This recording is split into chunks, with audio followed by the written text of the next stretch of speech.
السلام عليكم ورحمة الله وبركاته. إيه الأخبار؟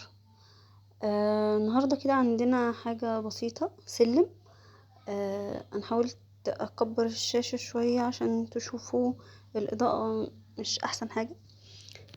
دلوقتي هو كان متبهدل قوي، تراب وفيه زبالة وحاجات كده. فطبعا في الأول امبارح كان فيه مطرة والدنيا بهدلت الدنيا قوي.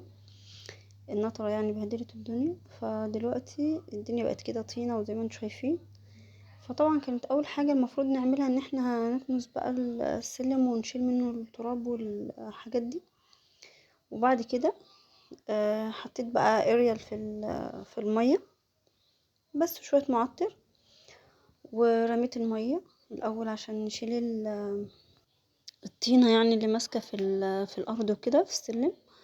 فرميت المية وعملتها بقى بالمقشة كده كويس.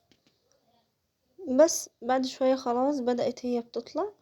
آه السلم طويل شوية، فطبعا بقى عملتها كده بالمقشة كلها. وبعد ما خلصت بالمقشة خلاص بقى عملت المية في البيبة، وبعدين مسحتها بالشرشوبة.